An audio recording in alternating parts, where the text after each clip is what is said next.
बिस्मिल्लाहिर्रहमानिर्रहीम। Scientific management theory को present किया है फ्रेडरिक टायलर ने।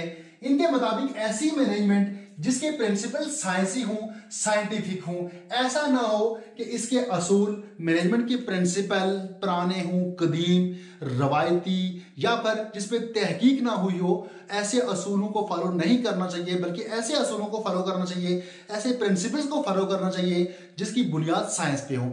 अब चलते हैं इसके फंडामेंटल प्रिंसिपल की तरफ, जिसको समझने के बाद हमारे कॉन्सेप्ट मजीद क्लियर हो जाएंगे।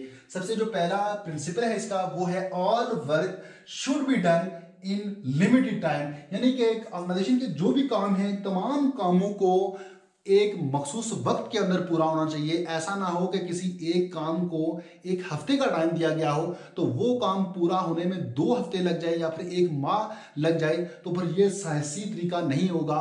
यानी उस काम को 1 हफ्ते में ही पूरा होना चाहिए। जब वो 1 हफ्ते में ही पूरा होगा तब जाके हम कहेंगे कि ये साइंटिफिक मैनेजमेंट थ्योरी के रूल्स को फॉलो कर रहा है। इसके बाद नंबर 2 है कि work is broken into pieces, काम को छोटे छोटे पार्ट्स में डिवाइड करके उसको स्टार्ट किया जाए। Management should take the responsibility for planning and the whole work and worker should made to execute the task. Management की ये रिस्पॉन्सिबिलिटी है, उसकी जिम्मेदारी है कि वो पूरे काम की प्लानिंग करे और उसके बाद जो वर्कर हैं वर्कर उस प्लानिंग के मुताबिक टास्क तक पहुंचे।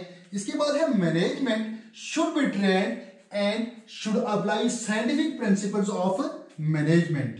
मैनेजमेंट में जो लोग हों वो ट्रेंड होने चाहिए, उनको मैनेजमेंट के प्रिंसिपल्स का पता होना चाहिए कि इसके क्या क्या प्रिंसिपल्स हैं, और उसके बाद इन लोगों को वो प्रिंसिपल, वो scientific principle of management apply करने चाहिए। इसके बाद है wages should be according to output. Workers को जो उजरत दी जाए वो उजरत काम के मुताबिक होनी चाहिए, आउटपुट के मुताबिक होनी चाहिए। इस थ्योरी का बड़ा मकसद साइंसी तरीके को अपनाते हुए पैदावार की यूनिट कास्ट को कम करना है, और इसके अलावा जॉब डिसिप्लिन, सख्त रूल्स और इंसेंटिव पे सिस्टम पर बहुत फोकस करती है।